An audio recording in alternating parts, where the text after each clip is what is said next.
All right, the great welcome, take two. Good morning and welcome. My name is Al, and I'll be your MC today.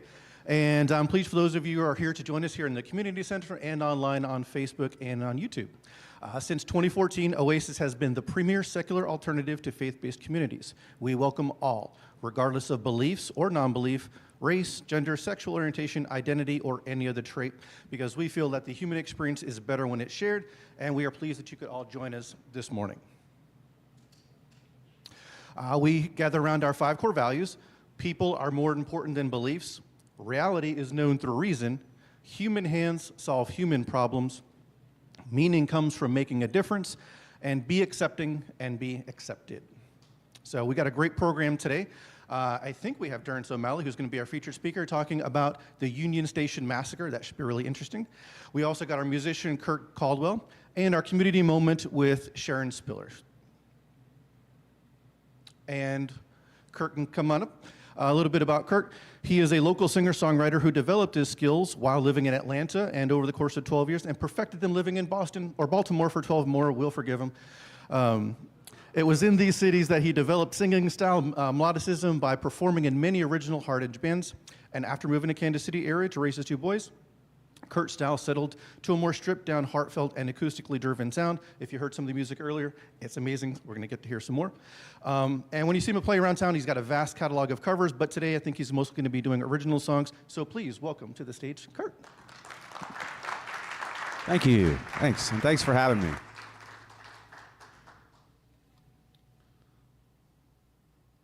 Yeah, I did live in Baltimore when the Ravens won a Super Bowl back in the day. And my son is 19. He has a Ray Lewis jersey. Pulls it out when the Ravens are playing the Chiefs. But I'll start off with a cover, and then I'll get into some originals. Thanks for having me.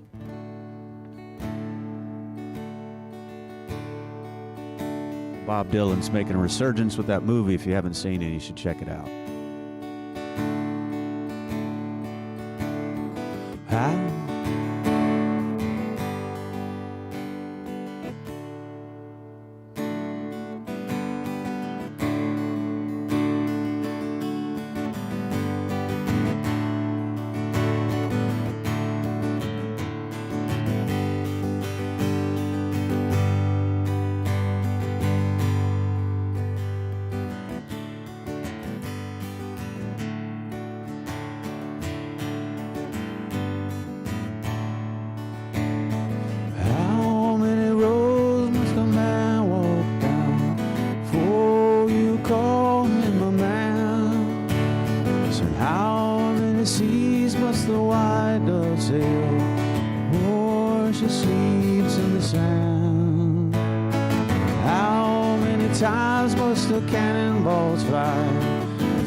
And how many times can a man turn his head, pretending he just doesn't see? The answer, my friend, is blowing in the wind. The answer is blowing in the wind.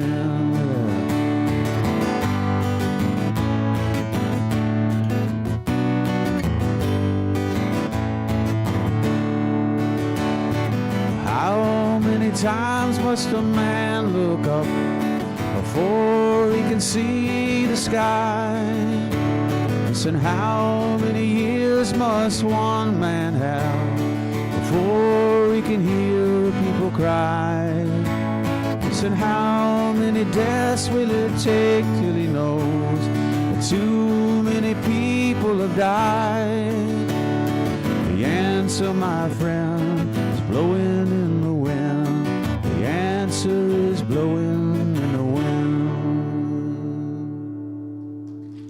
Thanks, y'all. Thank you.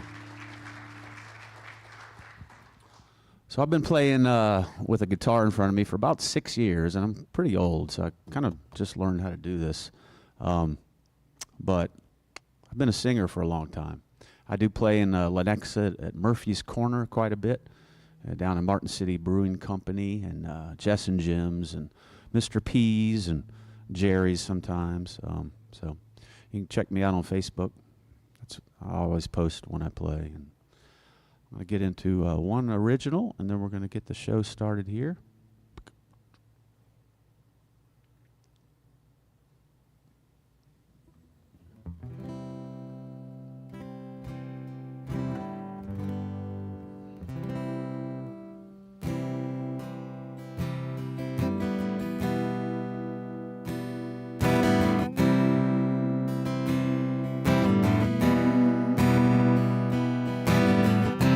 Playing tunes on the front porch, door tightly shut at my back. Although my wife was just inside, never came out and just sat. We could have enjoyed the moonlight, or sharing a common song. Don't know why it never happened. I never knew what went wrong. My audience of one became my audience of none. My audience of one became my audience of none. 4 years went by on this front porch, playing songs to myself, and even writing my own ones, help keep my heart on the shelf. Sometimes they brought tears to my eyes. Sometimes a neighbor would say, I've heard that one in my church. Hallelujah took me to Judgment Day. My audience of one became my audience of none. My audience of one became my audience of none.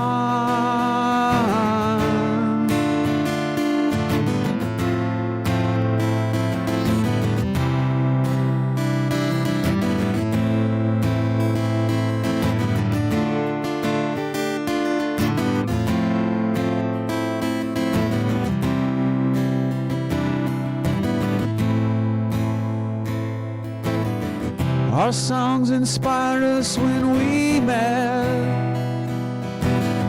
They carried love in our hearts. You gave me my first acoustic, but then we grew apart. They say love changes after kids. It takes some work on both parts. Where did the love go in your song?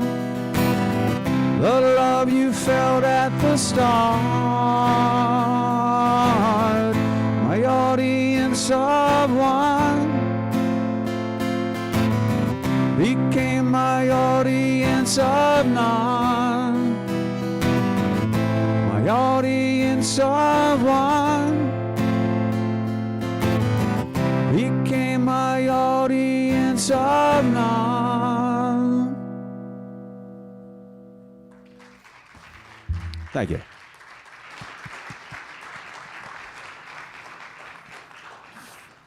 Fantastic job, Kurt. Thank you very much. And the great lyrics, and you sound a lot more experienced than somebody who's been doing the playing and singing at the same time for such little time. That was phenomenal. Thank you. Thanks, y'all. All right. Let's get to some of our announcements and things going on around. We've got a birthday today for Nate Bram. Coming up on the 12th, we got Jeannie Miller. And on February 14th, Valentine's Day and a birthday for Justine. So. Does anyone else have any birthdays, anniversaries, or anything they'd like to celebrate or announce? I'm going to take the lack of hands as a no. All right, other things we've got going on. Tomorrow night is Oasis night over at Micah. That's at 606 Gladstone. Meet somewhere between the 5 and 5:30, and we help out some of our less fortunate neighbors with clothes, with food, with various things like that. A number of folks here in Oasis attend regularly. There's donations out there, a number of different ways that you can contribute. And just, even though it says Micah Ministry, they help out anyone, regardless of race, gender, religious, non-religious affiliation, sex orientation. They don't care. They help out everybody at the great group over there. And afterwards, if you're up for it, we also tend to go out for dinner, have a drink or two, and then have some good conversations with one another, much like we do on Sundays after here. Check out the cute squirrel. Everybody say, ah. All right, so this Saturday, on February 15th, bring the kiddos for the free family-friendly event at the Lakeside Nature Center in Swope Park. There's a lot of activities for kids and adults, and there'll be an educational animal presentation beginning at 11. I don't know if he's going to be the star of the show, but hey, yeah, we'll see. We also got happy hour coming up, not this Tuesday, but the following Tuesday. That's over going to be at Lark's in West Bottom. So happy hour is always a great time to hang out with your fellow Oasians. There are going to be some shuffleboard, some drinks, some food, and a lot of great conversation and a good time. So if you can, please come out and join us out there. And for those readers, we've got our Oasis Book Club. The book, you still got 2 weeks to read it. Maybe you should talk to someone. So many people have told me that. I don't know where that comes from. Described as revolutionary in its candor, offering a deeply personal yet universal tour of our hearts and minds and providing the rarest of gifts, a boldly revealing portrait of what it means to be human. So read the book. That's one of the prerequisites for going to the book club. And that'll be in 2 weeks here on Sunday the 23rd. We've also got game night on the Thursday the 27th. I think Ethan is the head of that, so if you got any questions on it, but games, snacks, foods, drinks, and again, great conversation, come and enjoy. Play your favorite game, introduce people to your favorite game, or learn somebody else's favorite game and learn how to play that. A lot of fun. I was asked a couple of weeks ago by somebody who was new while we were, getting some coffee, if there was anything smaller that Oasis does, outside of the big groups and outside of the singular events. And I was like, yes, we have community groups. And lo and behold, we're announcing community groups. They're a lot of fun if you haven't participated. I went to Brandy's, I went to Justine's, they were fantastic. So before the community groups can start though, we need new hosts or some of the same hosts, but we need individuals to host. If that's something you'd be interested in doing, then please click on the little QR code here, the one in the back there, talk to Julie Manning, somebody. But it would be great, and a lot of different topics that are over there. And now I'm going to shut up for a while and hand over to Sharon Spillar, who's going to be giving our community moment talking about love, life, and happiness.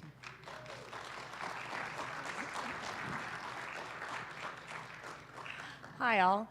My name is Sharon Spillar. I've been a professional artist for 21 years, and basically my philosophy in life is just find the good. And a little bit about me. A lot of you guys have stories about how you got to Oasis and stuff. Mine was simple. I was born a Methodist. My mother was in the choir, sang obnoxiously loud, basically off key, and I would sit by myself, absolutely mortified in the back of the church. So when I was almost 14, because in Kansas at that time you can get a job at 14, I was like, oh my God, let me get out of here. So I signed up for a job at Burger King so I could work Sunday mornings to get myself out of that. But fast forward, I forgot to tell you my words, but yeah, they were up there for a moment. But fast forward a little bit, when I had my kids, I always liked the idea of prayer, because prayer, when it started your dinner, it got everybody together. But I don't pray. I'm an atheist. I raised my children as atheists. So I came up with the idea to do good things. Rules are simple. Everybody goes around the table and they say one good thing from the day. It could be simple, it could be profound, it could be anything. Only rule is you cannot repeat what the other person said, and then we just say cheers afterwards. We still do this in my family and my friends when they come to my house. We do good things. So fast forward, my kids were toddlers and we started very young. I finally got to the point where I had to test my own philosophy on good things. My children were roughly 4 and 6, and I'm sitting at an art show in the St. Louis Zoo, right in the middle of the zoo, right in the middle of the busiest time of the day, and I got the worst phone call that you could ever probably get. I had found out my 13-year-old niece had just been in a car wreck that was so bad that they were going to have to pull her denture to know if she was driving or she was the passenger. And then I had to go home, break down my booth, and have a whole thing to get my art show out of there so I could go home and tell my kids that their favorite niece, their best friend, had just died. Well, that wasn't really fun, I have to say. But I was very lucky that day because I was surrounded by a bunch of artists, and I talked to the zoo staff, and the zoo's like, no, it's too busy. We cannot bring a vehicle into the zoo. It's too busy. And so I talked to my fellow artists, and they helped break down my entire booth and hand carry it out of the show. That was my good thing. So fast forward, we get home. My ex-husband's there. My least favorite person in the world, my ex-sister-in-law, is also there. And I sit there and I talk to the children. I sit down and I tell them what happened. Then I have to explain to them death, because I really hadn't explained it before, besides other than a worm dying on the street. We sit down for dinner, and I sit down and I say, okay, let's do our good things. My ex-husband gave me a look like he wanted to kill me, and I ignored him. And I started self-questioning, going, maybe I shouldn't be doing this. Then my sister-in-law, who was always so pleasant to me, said, you cannot do that. And I said, yes, I can. And then I started getting braver about it, and I thought, this is the exact time. This is what I've been working for ever since my children were born. This is the time to do good things. Because on your very worst day, when you cannot see anything positive, there is something. So I have no idea what my ex-husband said or my ex-sister-in-law said, and it really doesn't matter, because it really didn't matter. But when I got to my son, who is 6, who lost his niece, he lost his best friend, he goes, Mommy, the sky was blue. And I'm like, you know what? It was a beautiful blue, wasn't it? Then we got to his sister, who was 4, 2 years younger. Of course, she's always trying to copy her brother, but she knows she can't say the same thing. So, but it's always kind of close, because she's 4, she's thinking, she goes, the clouds were pretty. So we sat there when we were all sad about such a horrible event, but realized that sometimes, if just grasping the smallest thing, like the sky is blue or the clouds are pretty, it's going to get you through that day. So this is how I've always lived my philosophy, and honestly, most of the times, 99% of the time, we're saying jokes around the table. We are laughing about our good things for the day. But I finally had my time where my good thing had to be basically a Sharpie. We went around the table, and I said, my good thing for the day was a Sharpie. I could barely function that day. I had, most of you hopefully will never have the fortune to walk onto a psych ward. Hopefully you'll never seen one. But the day before, I got to go visit a psych ward for the first time to visit my daughter, who I had to put on there because she was suicidal. And I found out that during a locked psych ward, sometimes you can't even bring a simple thing as a piece of paper. That's how locked down this ward was. And I had a whole pile of notes from her friends that they wanted me to take to her, and I couldn't take. So I sat there that night, and I kind of thought about it. I was like, holy crap, I have a great idea. So I contacted her friends who had written the notes before. I said, come to the house. Be at the house before here. I handed them a Sharpie, and I let them write up and down my arms every note they wanted to say. Every note. So when I finally get on this elevator, because it's such a lockdown thing, I'll explain a little bit just since you don't understand. You have to sign in. There's a whole process. You get on this elevator, and everybody that's around you is also probably in their worst day of their life because they're visiting their children as well. And all of a sudden, I had this woman just kind of looking at me, my second day on the elevator, looking at my arms, trying to figure out what in the hell. And I kind of like let out a half cry and a half laugh. And I was like, oh my God, this is, all my daughter's friends. They've written all these notes. So I showed my daughter these, and she was elated. And that night, that was my good thing. My good thing was I thought of a Sharpie. But the beautiful thing about this whole thing was my little thing that I did for me and for my daughter with just a simple pen. The next day I got on that elevator, and those moms that were on the elevator with me had notes all up and down their arms. And that week, I don't know if the tradition ever continued, but that week, we would all be showing up and then laughing on the elevator going, how did you get it off your arm tonight? Because you'd have to clean your whole arm so you could rewrite the whole thing. And it finally was like, rubbing alcohol was great for me. And it was this time for all of us to realize that even though everything is so horrible around us, we had our good thing. We had our good thing. We found our Sharpie to get us through so we could get on that ward and give our child as much positive energy as we could to get them through. So I do know when to check on time because I talk fast. I'm good? Okay. So my son, ended up marrying a Southern Baptist. So my son, that's my son's family. My son married his high school sweetheart. And where I'm going to go with this in a moment is that, yes, they're religious. I am not religious. I did raise my children as atheists, but I also raised my children to appreciate and respect everybody else's opinions. Well, the Southern Baptist family, her mom, since our kids met when they were young, have become really great friends. And we started a tradition 3 years ago that we all have Thanksgiving together. And I didn't know what to expect because I knew we were going to have a prayer because they always have prayers. But 3 years ago, after the family prayer, my daughter-in-law's dad looked at me and goes, well, now it's your family's turn. And so we did our good things.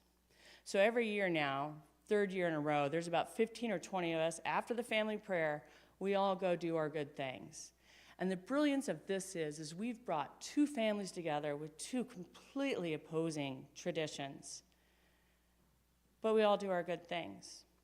And so I really want to point out to people is that even when we think everything's bleak, when you cannot see or even feel like you can step out of bed, because everybody has their dark moments, I want you to remember and think about it. What is that small, good thing you can find? It could be as simple as, oh my gosh, the sheets were washed today and they are nice and crisp. It doesn't have to be big. Because a good life, a great life, is not built because of an amazing story you had. Your great life and everybody's good lives are built because it's the small, little things in every day that meant something. That's how you get through. Find your good thing. There you go.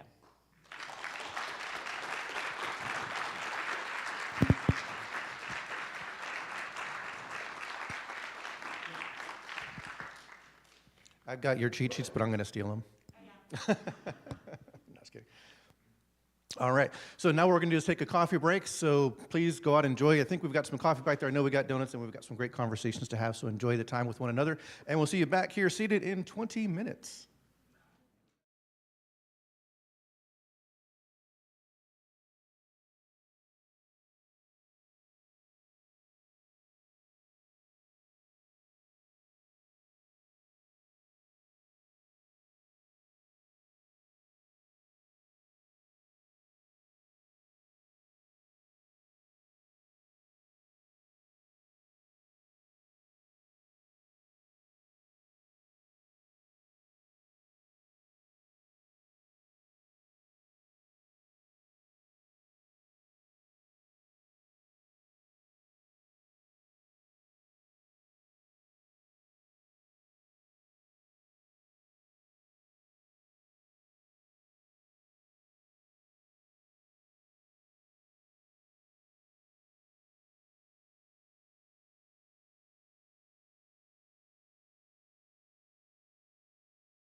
Good afternoon, and welcome back from your extended coffee break. Hope everybody got the coffee and donuts that they needed to make it through the rest of the day, at least until the Chiefs play tonight, and then hopefully that'll be all the excitement that we can handle. And because it's the Chiefs, we know we're going to have to wait all the way to the end of the fourth quarter because that's just the way we do it here, right? All right, want to welcome back to the stage Kurt for another song. And please remember that there's a cash chip on the jar and Venmo link as well. And Kurt, if you want to remind us where it is you'll be playing so we can go ahead and catch you out in town.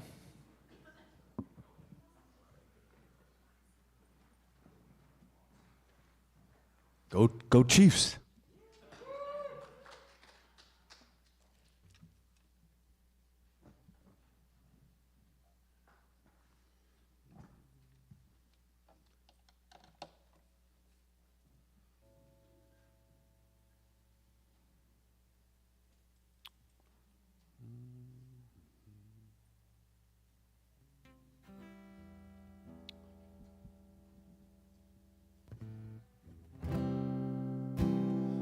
It's another original called Blue Crush.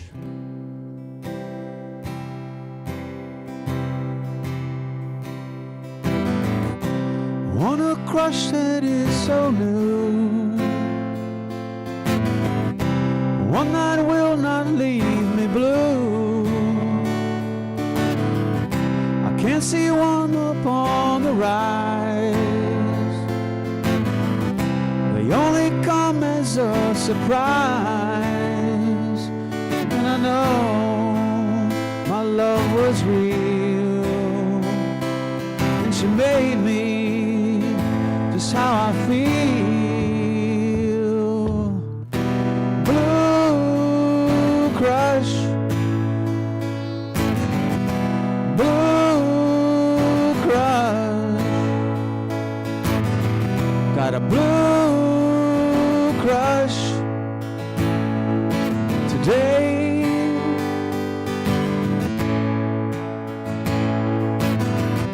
Last one I had, it hurt me bad, it made me see that I was had. She had a way to keep me at bay. I filled my phone with texts all day, but it's gone, I can't erase what I felt in that warm place. Blue crush, blue crush, got a blue crush today.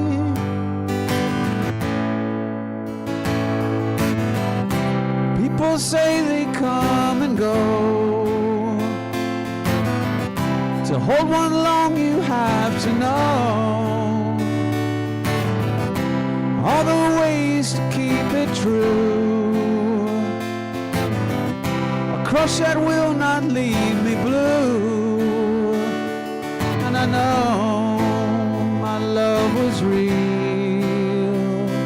and she made me just how I feel. But it's gone, I can't erase what I felt in that warm place. Blue crush, blue crush,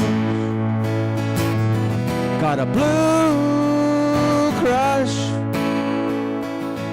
today, today.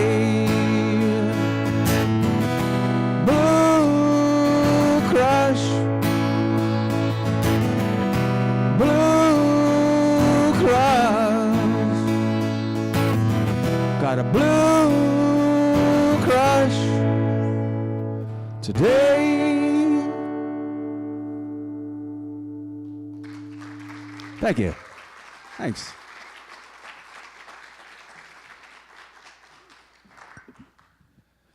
Remember to follow him on Facebook, YouTube, and that's where you say all of the upcoming performances and gigs are on the Facebook site? Absolutely. I always post when I play, so come see me. Awesome. Big round of applause again for Kurt.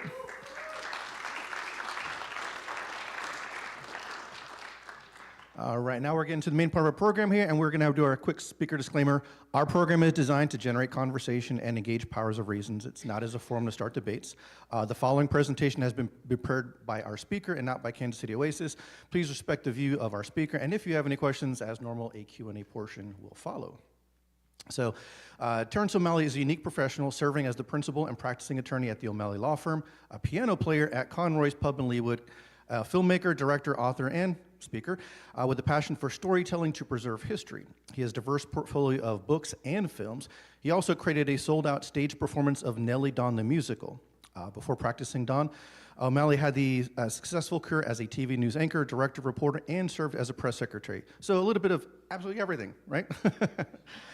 We encourage you also to check out his feature film, Nellie Dawn the Musical, which is still playing in theaters at Glenwood Arts Theater on 95th and Mission on Wednesday nights, now in its 72nd week in theaters there. So, Terence, come on up.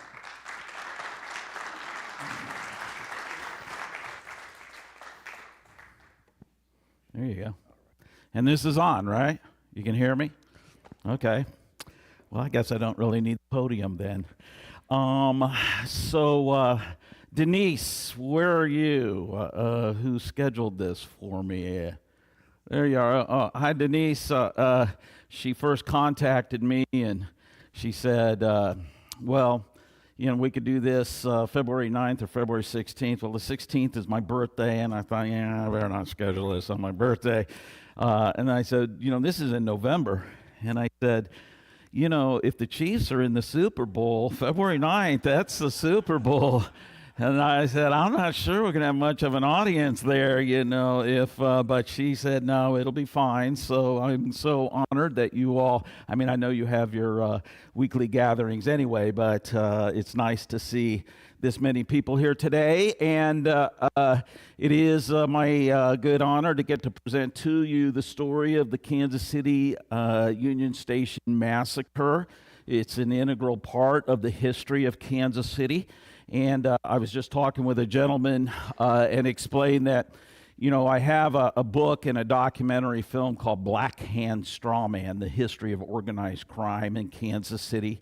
And I did a deal with Union Station because they commissioned me to make their film about the Union Station Massacre for the 75th anniversary of the massacre. So I did a deal with them that anything that I gathered information-wise as I was researching the massacre that I could incorporate into my film, Black Hand Strawman. So there was a real nice synergy there. And frankly, I didn't even know or think that I was going to include the Union Station Massacre in my film about organized crime here in Kansas City, the mafia here in Kansas City. And the reason being is, frankly, I didn't know the story all that well, and I didn't realize that organized crime was an integral element to it, because the story, and let me just preface this with the fact that this story is what I politely call a fustercluck, okay? There are so many players in this story, and it is such a jagged story that you can understand why in 1931 and 1932 it took the FBI a long time to figure this thing out. Also, we were at the height of Pendergastism in Kansas City at the time, and so our police department at this time was so corrupt that the feds would not allow the Kansas City Police Department to investigate it. And so they really associated more with Jackson County Sheriff's Department as opposed to the police department. And what's amazing is that the director of police at the time after the massacre said, hey, hands off, this is a federal investigation. Well, 2 Kansas City, Missouri police officers were killed. Can you imagine that happening today? That the Kansas City, Missouri Police Department would say, well, we're just going to hand over the investigation to you and not do their own investigation? No. But that really showed just how corrupt the police department was, because frankly, they had a lot to lose with this particular investigation, because they had warts all over themselves as a result of their allowance of organized crime to insinuate itself into the operations of the police department. So this story really starts with this guy named Frank Nash. Frank Nash was a career criminal. He's a really interesting guy because he made the transition of holding up trains on horseback to robbing banks in cars with Thompson machine guns. He was in the 19-teens. They were still, using horses to stop trains and hold them up and steal, and then also he was called Frank Jelly Nash, and the nickname Jelly came from his expertise with nitroglycerin, which is a jelly substance that they use for blowing up safes at banks. So he, interestingly, was incarcerated up at Leavenworth for having robbed a mail train, and he was in the federal penitentiary because he robbed a train that was carrying U.S. mail, which made it a federal offense. And so he was serving his time up there, and he became what they call a trustee. And a trustee is a prisoner to whom they trust and allow to do things without a lot of oversight, without a lot of supervision. You trust this guy. And Frank Nash was a very garrulous character. He was very charismatic. So he was working in the kitchen of the assistant superintendent's house up there in Leavenworth when he just walked off. He just left. Before he did, he stole the entire works of Shakespeare from the library, and then he walked away. And he was on the lam for a couple of years, okay? And so I think that's where I want to go ahead and pick up. I'm going to show you a clip. This is from the short film that I have, which is Shooting Back in Time, the Kansas City Union Station Massacre. And a version of this clip got included in Black Hand Straw Man. But let's we'll run this clip, and then Jason, wherever you are, there you are. Sorry, I'll tell you when to pause. Okay. All right. Okay. So let it roll. And if there's any technical difficulties, it's never my fault. On June 16, 1933, federal agents Joe Lackey and Frank Smith were in Hot Springs, Arkansas, accompanied by Otto Reed, chief of police in McAllister, Oklahoma. It was mid-morning, and operating on a tip, the officers seized Frank Nash at the White Front Cigar Store, owned by gambler Dick Galatis. As Nash was being spirited away by the officers, Agent Smith tugged lightly at Nash's toupee, and it came off. Upon learning of Jelly's capture, his putative wife Frances became hysterical, and Dick Galatis started making phone calls and eventually learned that the officers were taking Nash through Joplin on their way to Kansas City and eventually Leavenworth. So Galatis and Frances Nash chartered a plane to fly them to Joplin, where they met up with Nash's old friend from his early days of confinement, Duffy Farmer, and his wife, who had a quiet home where roving gangsters could lay low until the heat from law enforcement cooled off.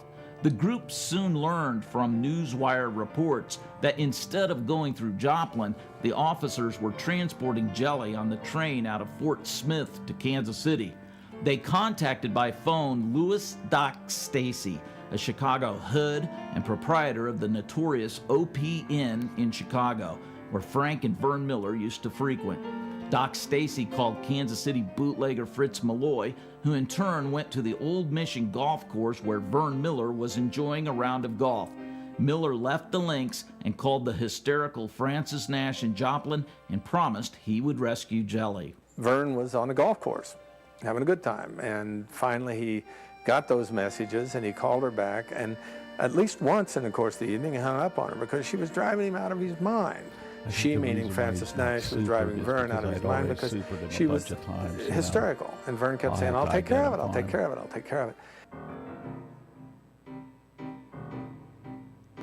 Also on June 16, 1933, Pretty Boy Floyd, accompanied by his alcoholic sidekick, 24-year-old Adam Ricchetti, neither of whom knew Vern Miller or Frank Nash, were zigzagging northward along the cat roads of western Missouri with two hostages, Bolivar, Missouri Police Chief Jack Killingsworth and insurance businessman Walter Griffith.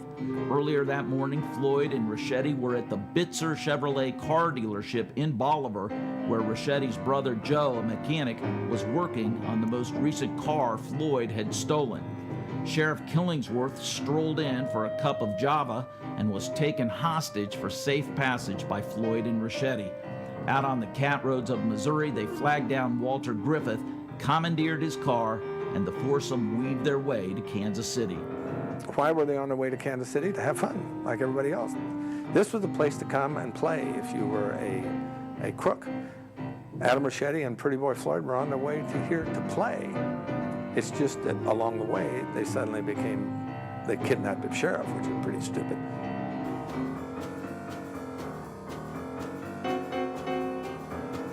The federal agents with the manacled Frank Nash arrived early evening, June 16, 1933, at the train depot at Fort Smith, Arkansas, and called Reed Vetterly, the special agent in charge of the FBI office in Kansas City, and told him that they would be catching the Missouri Pacific train due to arrive in Kansas City at 7:15 the next morning. Vetterly then contacted the Kansas City Police Department and requested two officers be there to assist in transporting the escaped convict back to Leavenworth. At about 10:45 in the evening, Pretty Boy Floyd and his entourage arrived in KC in the West Bottoms at 9th and Hickory Streets. Floyd walked to a bar about a block away and made a phone call, and shortly thereafter another car came and Floyd and Ricchetti transferred their arsenal of weapons and rode off. The stage was now set for the drama that was about to unfold the following morning, June 17, 1933. There you go. Pause it. Okay, so that's the setup. And so you're wondering, no, wait a minute, Pretty Boy Floyd, Vern Miller, what's going on here? You know, I mean, these are people that have nothing to do with each other. And interestingly, Pretty Boy Floyd obviously was the more renowned criminal. I've always said that Vern Miller's problem is he didn't have a good nickname. But he was equally as dastardly of a criminal as Pretty Boy Floyd was. There's no doubt about it. This man, Vern Miller, his background real quickly, he served in World War I. He was a decorated sharpshooter, and he became the sheriff of, I think it's called Beadle County, North Dakota. And he absconded with funds. He embezzled from the county, and he went on the lam, and he became an executioner for the Capone machine in Chicago, and he's definitely attributed with having committed several hits in Chicago on behalf of the Capone family, and then he made his way back east and was a murderer for Murder Incorporated. What's his name? Burkhalter. I don't want to say Lucky Burkhalter. Anyway, he worked with a bunch of gangsters back east, and so he was a bad guy. And at the time that this was all going down, he lived at 6612 Edgevale Road here in Kansas City. And so, but he had nothing to do with Pretty Boy Floyd. And interestingly about Pretty Boy Floyd, there had been a Missouri police officer, a sheriff, who he was murdered in Missouri, like on June 15th. And everybody knew that Pretty Boy Floyd was in the state of Missouri And so they attributed this murder of a law enforcement officer to Pretty Boy Floyd. So there was this massive manhunt going on for Pretty Boy Floyd right during this period, even though he did not commit the murder. They subsequently did find out. But I mean, there were airplanes flying overhead, and there were, law enforcement was just crawling all over the state looking for Pretty Boy Floyd. So it just so happened that this, unassuming sheriff walked in to get a cup of coffee at the car dealership, and Adam Ricchetti overreacted and said, "He's the law," and pulled a gun out. Well, next, Pretty Boy Floyd has to pull a gun out.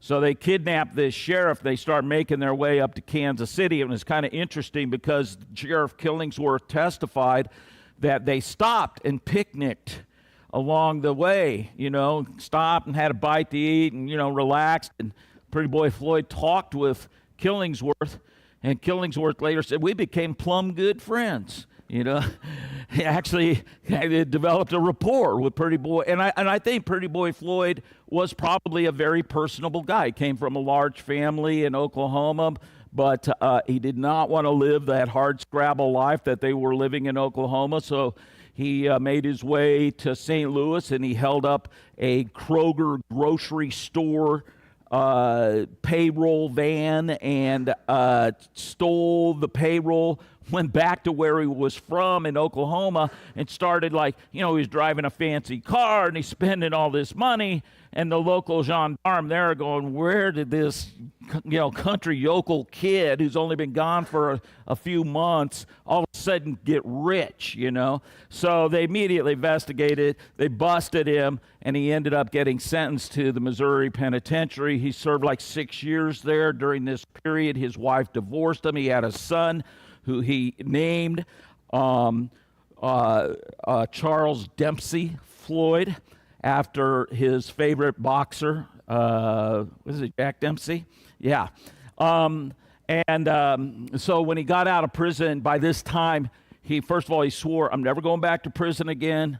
And he basically started perpetrating a real life of crime. And he always came to Kansas City. He loved Kansas City because of the Pendergast machine. Look, criminals could come here, lay low. The machine was in bed with the local mafia. Johnny Lazia was the head of the mob at this time in Kansas City, and his is an interesting story, the way he insinuated himself into the Pendergast machine. There was an election in 1928. Lazia and his henchmen kidnapped 4 Pendergast poll workers, put guns to their head, and sent a message to Boss Tom saying, "Hey, we want home rule over our Italian voting district, or else we're going to kill these guys."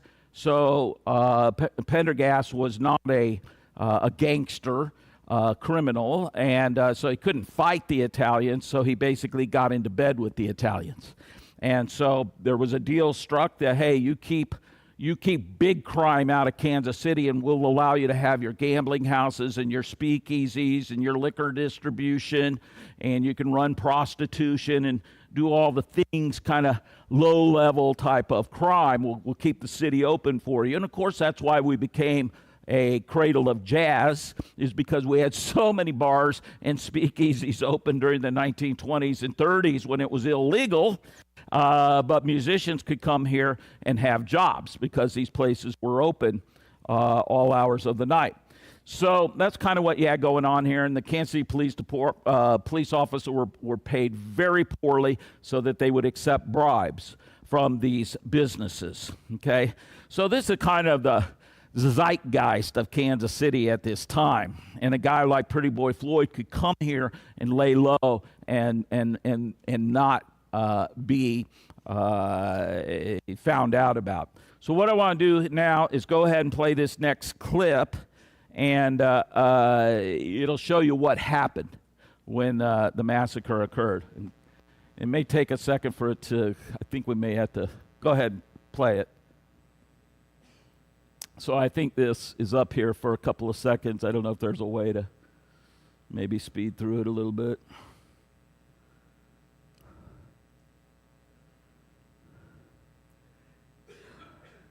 I should have had this playing during this interim.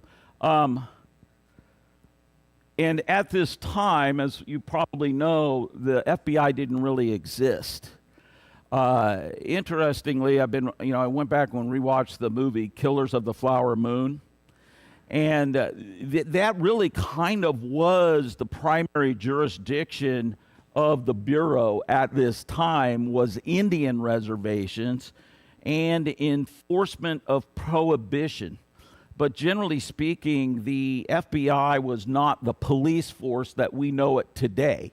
The FBI had yet to congeal. It was called the Bureau of Investigation, but it got its full name, Federal Bureau of Investigation, and J. Edgar Hoover was elevated, of course. KC police officers W.J. Red Grooms Right, and so Frank Hermanson, who had might arrived just in take the it back a department's little bit if it'll so-called let you. Hot Shot, an armored car, usually equipped with a machine gun that had inexplicably been removed. The train arrived on time, and Lackey Smith and Chief Reed were given special privilege to alight from the train first. There they met the other 4 officers. They didn't know what would happen there. Go back a little more. There you go. There you go. Union Station was fairly active with Test. people coming and going.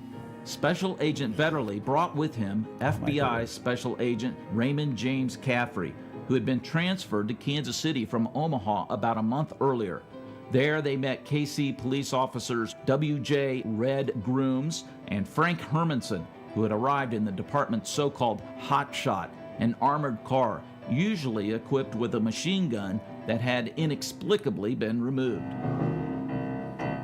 The train arrived on time, and Lackey Smith and Chief Reed were given special privilege to alight from the train first. There they met the other 4 officers. They didn't know what would happen there. They didn't really want to be on the platform because they were afraid something could happen. There could be an attempt to rescue. That's the reason they decided to go up and get in the agent's car and drive to Leavenworth, because it would have been like a 2-hour layover at Union Station to catch a train to Leavenworth. As they walked briskly through Union Station, they formed a wedge, with Nash wearing an open-necked white shirt with a handkerchief thrown over his manacled hands in front of him. All the officers but Vetterly were armed. Lackey and Reed each had a shotgun. They exited the east door outside the station and headed for Ray Caffrey's Chevy Coupe, parked in the first row of cars and facing south away from the station. They opened the passenger side door, and Lackey got in first, sliding all the way over in the back behind the driver's seat. Then Reed climbed in and sat on the opposite side. Nash started to get in the back middle, but Lackey objected and told Nash, "Get up front. We'll ride like we did out of Hot Springs. That way we can all watch you." Nash got in front and slid all the way over behind the steering wheel so the front passenger seat could be tilted forward to allow Agent Frank Smith to get into the middle of the rear seat. Outside were Vetterly, Hermanson, and Grooms, and Ray Caffrey, who closed the passenger door and then started making his way around the front of his car. A voice suddenly shouted, Put him up! Up! Up! with a man leveling his machine gun at the officers over the hood of a parked car. A few feet away, another machine gunner moved closer, a bit more in the open. In the back seat of the car, Agent Lackey yanked at the shotgun wedged between his left hip and the car's side panel.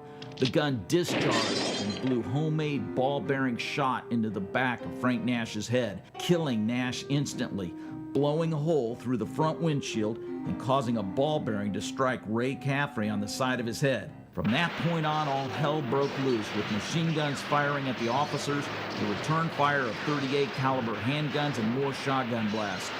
Reed Vetterly, totally unarmed, crawled toward the back of the car and then sprinted toward the station's doors with the staccato of machine guns following him. When the firing stopped, Agent Frank Smith and Joe Lackey leaned forward and played dead. One of the gunmen stepped to the driver's side of the car, looked in at Nash, and said, "He's dead." The gunmen then jumped into their car and sped off, with Mike Fanning, a policeman who had been on duty at the station, firing 3 shots from his pistol at the criminals as they roared off into history. Left behind dead were Frank Jelly Nash, Detective Frank Hermanson, Detective Red Grooms, McAllister, Oklahoma Police Chief Otto Reed, and Agent Raymond Caffrey. Joe Lackey had 3 bullets in his back, but he would live. Frank Smith was unscathed. Quickly, a crowd gathered and trampled all over the crime scene. If you look at the old pictures from the time, you see that people are all over the place. In fact, even right after the crime occurred, you can see things have been rearranged in there. A cap or a hat, a straw hat that you didn't see in one picture, shows up on the fender in the front of a car. So you could see the hole in the front of the hat. So obviously, things have been rearranged, been moved. Dr. Raymond Caffrey was 6 years old when strangers arrived at the Caffrey home later that morning and informed his mother of his dad's murder. Somebody showed up, I don't remember who, and took me to a barber shop. I probably needed a haircut, I don't know.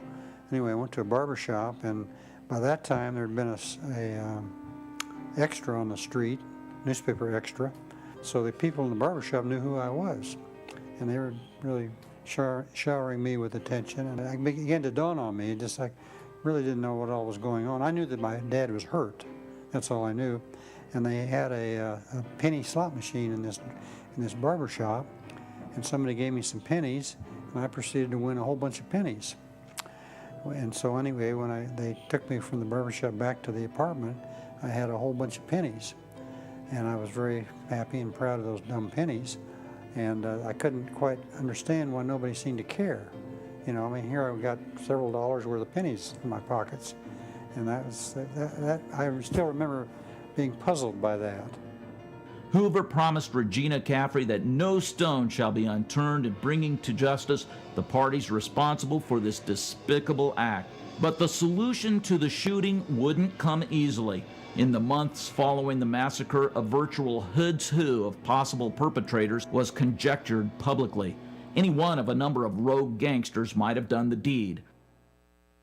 Okay. All right. So there you go. I mean, that little anecdote that Ray Caffrey gave us, there's a slot machine in the barber shop. Okay? I mean, that just goes, I mean, they weren't legal. Gambling wasn't legal in Missouri, but there you go. You had a slot machine. They were all over the place. They were everywhere.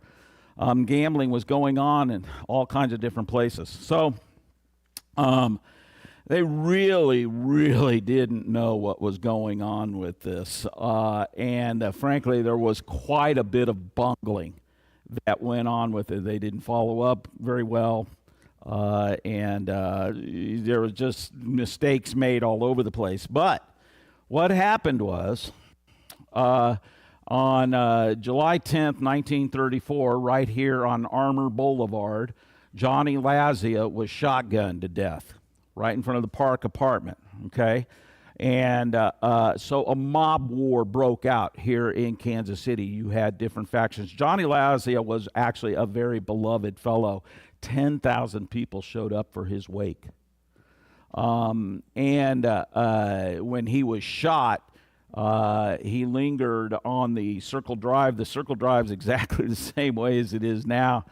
And he was shot at about 3 o'clock in the morning, and he languished till about 3 o'clock in the afternoon, went through multiple blood transfusions, and was screaming his head off.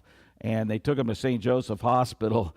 And, the gangsters formed a cordon around the hospital and in the hospital so that it was hard to get in and out. But he called out for Tom Pendergast. And he said, his dying words were, tell Mr. Pendergast I love him. And he died.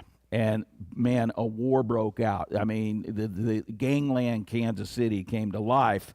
And because the police didn't know who shot Johnny Lazia, but the guys that are associated with Johnny Lazia knew who shot him. I mean, Charlie Gargata, Gaetano Lococo, Charlie Carollo, let's see, who else would have been involved? Gus Fassone, Sam Scola, all these guys, right? And so they knew who killed Johnny Lazia. Well, they chased this guy named Jimmy Needles LaCapra down to Wellington, Kansas, which is just a little bit west of Wichita, I believe. And he fled there because the mob was chasing him. They had had a shootout on Independence Avenue, and this guy, Jimmy Needles LaCapra, he escaped that, made his way down to Wellington, Kansas, so they sent these 3 young men to chase LaCapra down to Wellington, Kansas. And Jimmy Needles got his name because he was a heroin addict. He was addicted, so hence the needles. And so they had a shootout outside of Wellington, Kansas, and the Kansas Highway Patrol arrested all these guys. They arrested LaCapra, and then they arrested the guys that were chasing him. They took them all to the same jailhouse. And some guys, some police officers from Kansas City heard about it, went rushing down to Wichita, but the feds heard about it as well. And the feds got there before the Kansas City, Missouri Police Department. And the cop from the Kansas City Police Department said, "We want Jimmy Needles. He's our guy." And they said, "Why? What'd he do?" And he said, "Crimes against the machine." And they're like, "Well, that's not a criminal offense, you know." And so they said, no, we're giving him to the feds.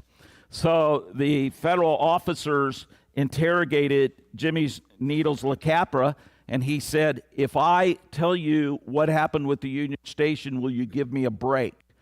And they said, "Start talking."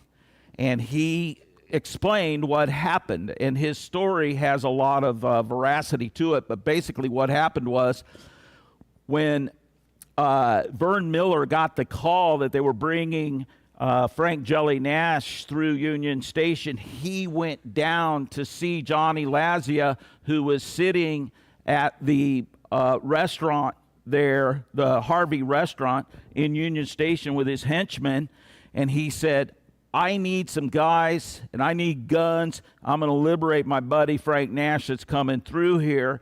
And Johnny Lazia said, no, we're not going to do that. But I'll tell you what, Pretty Boy Floyd just got in town. How would you like to use him? When Pretty Boy Floyd got into town, he called a guy named Dominic Binaggio, whose little brother would later be involved in one of the most notorious hits in mafia history, him and Charlie Gargano.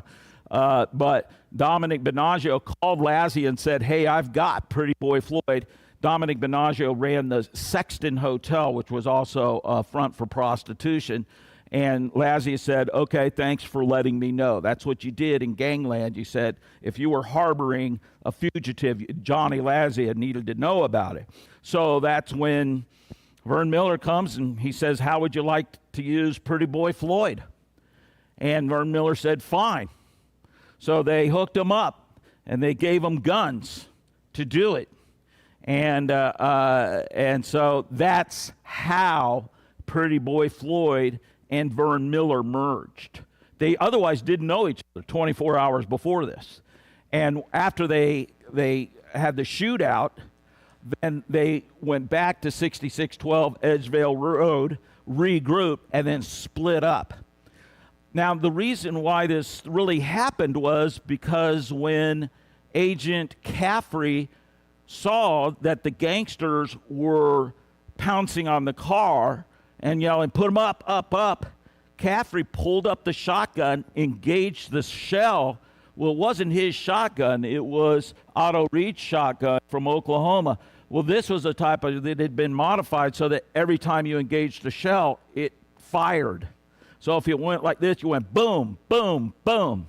So when he engaged the shell, that's how he blew Frank Nash's head off, and it was homemade buckshot that went and struck the temple of Agent Caffrey and killed him. And then after that, it was just a big shootout. And we think that Lackey did it again, because it looks like there was fire inside the car that killed one of the police officers standing outside the car. So as you might imagine, this is not making J. Edgar Hoover real happy. And so they covered that up as much as they could. And then they went on the hunt for the gangsters. And after Jimmy Needles LaCapra told his story, Hoover seized on that story, and now there was the manhunt. They knew it was Vern Miller, Adam Ricchetti, and Pretty Boy Floyd. Well, Vern Miller went back east to see his old buddies at Murder Incorporated, Buckhalter and all those guys, and he was too hot. So he went to Chicago, and they followed him. The FBI found him in Chicago, had a huge shootout in Chicago. He escaped. They blew it. They had where they were surveilling his girlfriend. And of course he showed up at the apartment. They had him, and they just totally bungled it, and he escaped through the traffic of Chicago. And they found him in, this is in November of 1933, just 5-6 months after the massacre. They found him wrapped up in a blanket in Detroit because he had gone, he had also worked for the Purple Gang in Detroit. The Purple Gang was organized crime in Detroit. And hey, they didn't want the heat. So when Vern Miller showed up, they just killed him, wrapped him in a blanket and threw him in a ditch. So they found him with his head beat in with a hammer or something. So there, Vern Miller was dead as of November of 1933. But this is way before Jimmy Needles told his story. But then, so where is Pretty Boy Floyd? Pretty Boy Floyd's hanging out with Adam Ricchetti and their two girlfriends up in Buffalo, New York, and they're living there for like 15, 16 months, and they're going stir crazy. And one day Floyd wakes up and just says, "Who wants to go home? Back to Kansas City?"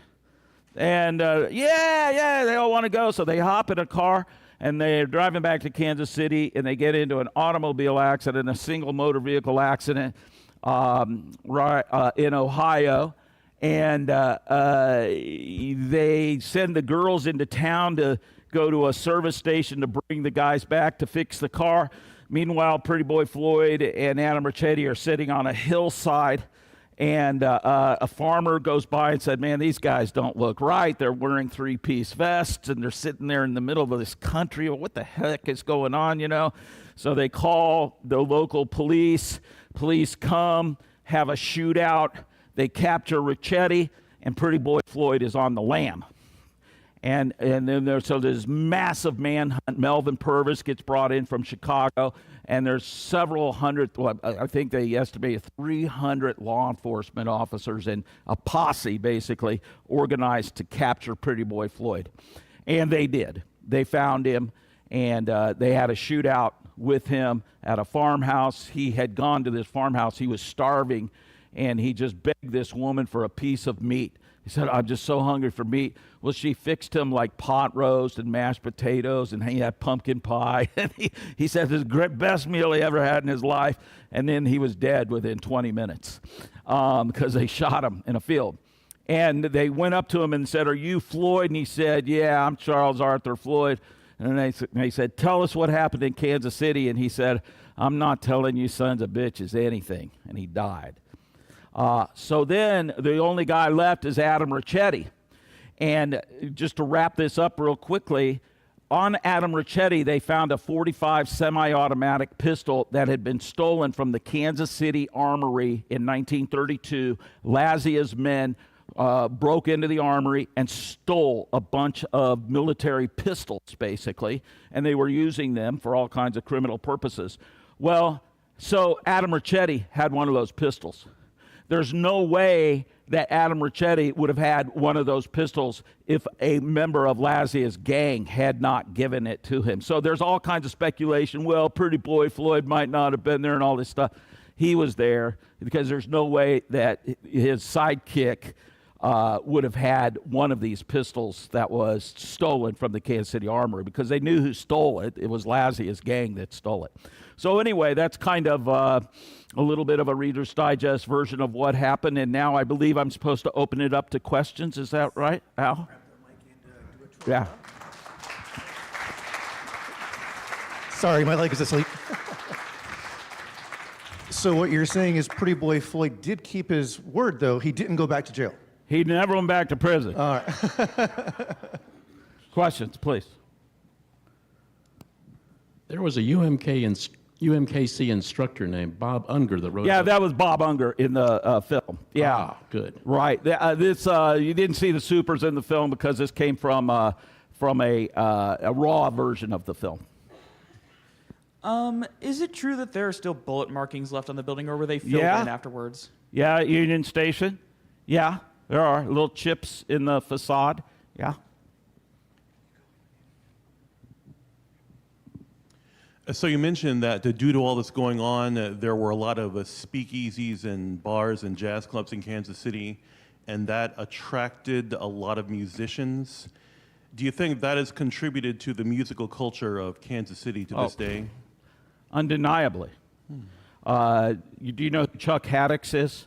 Chuck Haddix is the curator of the Mars Sound Archive at UMKC.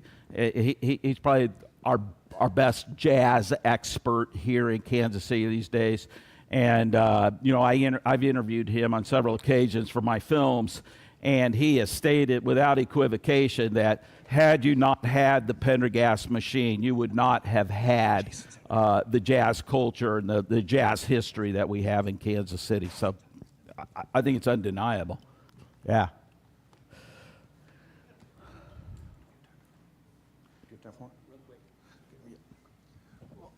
It sounds like this was kind of like a turning point in organized crime. All these guys kind of seem to be locally homegrown gangsters and stuff, and they were like a loose affiliation. Well, with Pendergast. But Vern Miller was not from here, and neither was Pretty Boy Floyd or Adam Ricchetti. See, and this is why when I started off my research, I didn't know I was going to include organized crime because, frankly, I didn't know that that Lazia had given the firearms to Pretty Boy Floyd, to Vern Miller and Adam Ricchetti. I didn't know that that's how they got their weaponry, and I didn't know that that's how. And frankly, nobody knew this. Nobody knew until Bob Unger, through Freedom of Information Act, he got the FBI files. So he wrote a great book. It's called The Kansas City Union Station Massacre, the Original Sin of J. Edgar Hoover, in his attempt to cover up what really happened. And what really happened was Lackey's the one that started the firefight, the agent. Mm-hmm. All right. Thank you very much. Yeah. I could offer to show the trailer to Nellie Don if you thought we had time. It's about a minute and a half. I brought here today, if you would like to see it, the trailer to the movie Nellie Don, the musical movie that's playing. It's been playing for 70 weeks now here in Kansas City. Would you like to see the trailer? It's about a minute and a half long. Okay, so we have to go back to my file.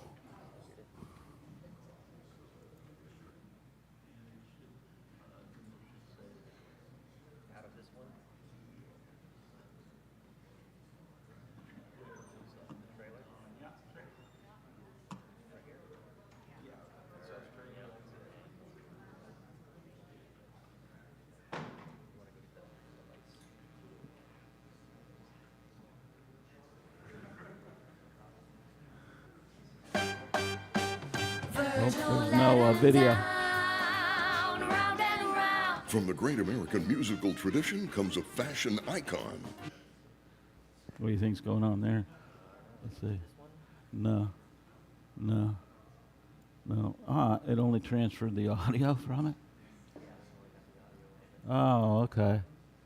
Oh, well. Nellie Don, it's Donnelly inverted. Very creative. Wow, just the audio? How did that happen? All right, well, we'll just have to skip. The only thing I could offer you is I've got a musical scene from it if, okay, all right, let's forget it. All right, sorry, folks, but it's not there. Yeah, it shows every Wednesday night at the Glenwood Theater at 5:15. And I think that the owners of the theater are trying to make it their longest running film that they've ever had before. Yeah. I think you'll enjoy it. It's all original music about the Kansas City story. Kansas City story. Nellie Don was the largest dressmaker in the world during the 20th century, and she was kidnapped right in front of where she was living, which is now the Toy and Miniature Museum. And then she was rescued by the Kansas City Mafia. So that's part of the story. And she had a child out of wedlock with James A. Reed. Senator James A. Reed, you ever heard that name before? Yeah. So there's a lot to the story. So you'll enjoy it. And I'm the grandnephew of Nellie Don. Yeah. Thank you very much again. Always got to remember that, right? I think when they talked about the Kansas City Garment District, I don't remember that part in there, so it's a good connection that we have between the two. Thank you very much once again, Terence. All right, and while our musician Kirk comes back onto the stage, I want to remind everyone that Kansas City Oasis is a 501c3 nonprofit run solely on donations and volunteers. So if you like the topic of music today, please consider donating through kansascityoasis.org/donate or through Venmo, and recurring monthly donations are the most helpful. And Kirk, once again, thank you. Thanks a lot. Thanks for having me. Great story. Very interesting.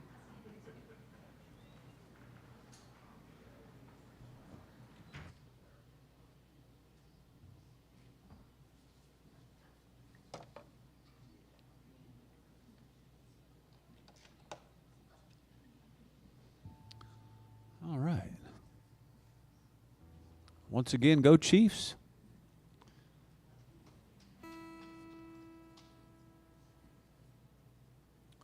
Yeah, that Dylan song I did, Blow in the Wind. I don't know if you remember, maybe 4 Super Bowls ago, it was a Budweiser commercial, and I'm like, all these young kids are finally hearing a great song, you know. All right. I promised some originals, so I'm going to do one more, and come see me at Murphy's Corner Wednesday night if you're in the Lenexa area. Play 6 to 10. I play a lot of 70s singer-songwriters, 60s, but I've got 80s. I got some Taylor Swift, some Billie Eilish, a lot of songs in my arsenal. Let's see. This is actually the first original song I ever wrote. It's called Deli Boy.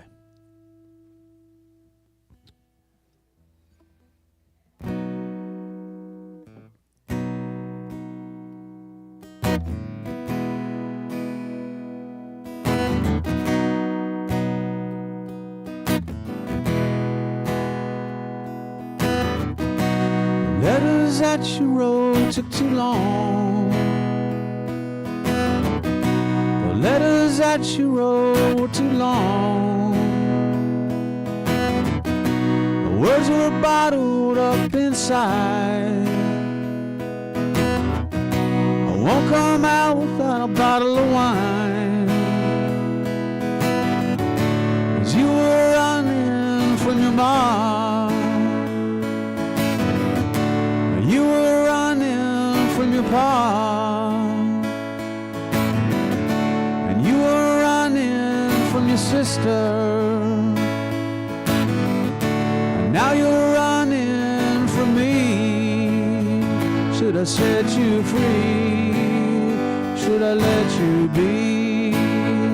Will you ever see what you saw in me? Will I let you see the other side of me?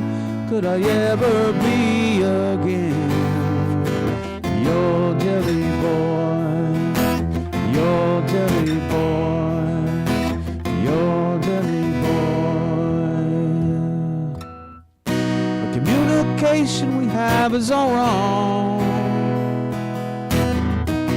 On no one point is it like a song. Like a fiddler cry without the time. Can't find a home without the night. 'Cause you were running from your mom, and you were running from your pa, and you were running from your sister. Now you're running from me. Should I set you free? Should I let you be? Will you ever see what you saw in me?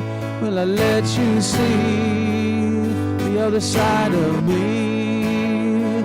Could I ever be again your deli boy? Your deli boy, your deli boy. jelly boy. Thanks, y'all. Appreciate it. Thanks.